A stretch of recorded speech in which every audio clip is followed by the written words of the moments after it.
नमस्कार। अगर इस हफ्ते आपकी रसोई में प्याज ने आपको नहीं रुलाया है, तो मंडियों में किसानों को ज़रूर रुला रहा है। हमारे पास फरवरी 2026 के दूसरे हफ्ते के जो आंकड़े आए हैं, वो प्याज के बाजार में एक बड़ी उथल-पुथल की तरफ इशारा कर रहे हैं। जी हाँ, और ये हम थोक कीमतों की बात कर रहे हैं, मतलब वो दाम जो किसानों को मंडियों में मिलता है। बिल्कुल।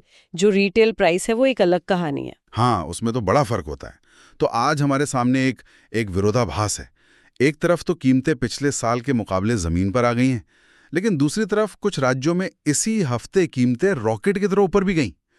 तो सवाल यह है कि आखिर बाजार में चल क्या रहा है। चलिए इसी पहेली को सुलझाते हैं। तो पहली बड़ी तस्वीर तो यह है कि पिछले साल के मुकाबले बाजार में प्याज की जैसे बाढ़ सी आ गई है। महाराष्ट्र में 58.6%, मध्य प्रदेश में 55.9% की गिरावट। ये तो मतलब कीमतें लगभग आधी रह गई है। बिल्कुल। और ये सिर्फ आंकड़े नहीं है, ये कहानी बता रहे हैं।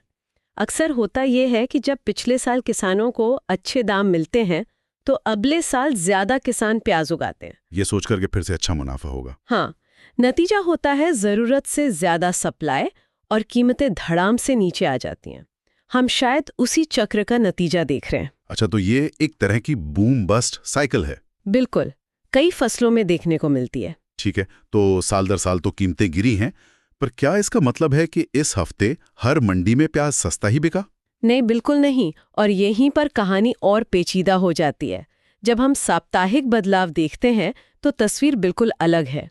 एक तरफ पंजाब है, जहां एक हफ्ते में कीमतें 31.5% गिर गईं। 31% एक हफ्ते में? हाँ, लेकिन उसी हफ्ते में आंध्र प्रदेश में कीमतें 9% और गुजरात में 6% चढ़ गईं। एक मिनट, पंजाब में इतनी बड़ी गिरावट, लेकिन आंध्रा और गुजरात में दाम बढ़ गए। इसका मतलब क्या है? क्या पंजाब का माल इन राज्यों तक नहीं पहुंच पा रहा, या कोई और बात है? ये बहुत अच्छा सवाल है। ये दिखाता है कि भारत का कृषि बाजार कितना खंडित है। ये जो साप्ताहिक उतार चढ़ाव है ना, ये अक्सर स्थानीय वजहों से होते हैं। स्थानीय वजह मतलब हो सकता है पंजाब की मंडियों में अचानक आवक बढ़ गई हो, जबकि आंध्र की किसी मंडी में सप्लाई कुछ दिनों के लिए कम हो गई हो। ये छोटे छोटे झटके हैं, लेकिन जो बड़ा ट्रेंड है वो साल दर साल की गिरावट ही है। अच्छा। और मजे की बात यह है कि पंजाब में 30% की गिरावट के बाद भी वहां का भाव अभी भी गुजरात और महाराष्ट्र से ज्यादा है। और राज्यों के बीच कीमतों का ये अंतर तो वाकई हैरान करने वाला है। सबसे सस्ती प्याज महाराष्ट्र में करीब 1050 रुपए प्रति क्विंटल जी, और सबसे महंगी मणिपुर में 3750 रुपए। हाँ, 3 गुना से ज्यादा का अंतर। मतलब महाराष्ट्र के किसान को जो दाम मिल रहा है, वही प्याज मणिपुर पहुंचते पहुंचते तिगुना महंगा हो जाता है। ये जो अंतर है ना, इसमें ट्रांसपोर्ट एक बहुत बड़ा फैक्टर है, लेकिन अकेला नहीं। अच्छा, और क्या है? इसमें स्थानीय उत्पादन कितना है, वहाँ की मांग कैसी है, स्टोरेज की सुविधाएं हैं या नहीं, कई परतें होती हैं।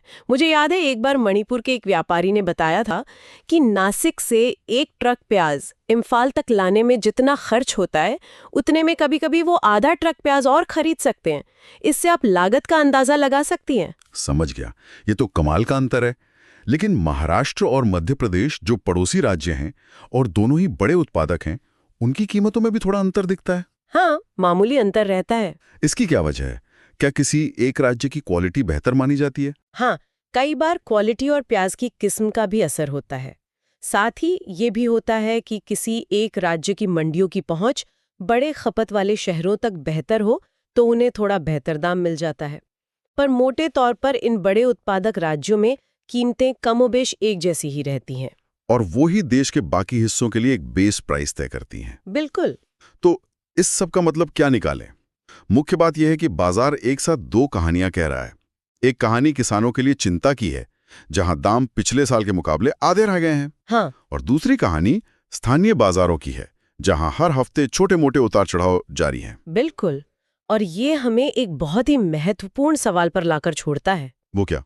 अगर थोक कीमतें इतनी कम बनी रहती हैं और किसान को उसकी लागत भी नहीं मिलती, तो इसका अगले सीजन की फसल बोने के फैसलों पर क्या असर पड़ेगा? सोचने वाली बात है। क्या कम मुनाफा उन्हें अगली बार प्याज की खेती से दूर ले जाएगा, जिससे अगले साल फिर प्याज की कमी हो और कीमतें आसमान छूने लगें? ये चक्र फिर से घूमने के लिए तैयार है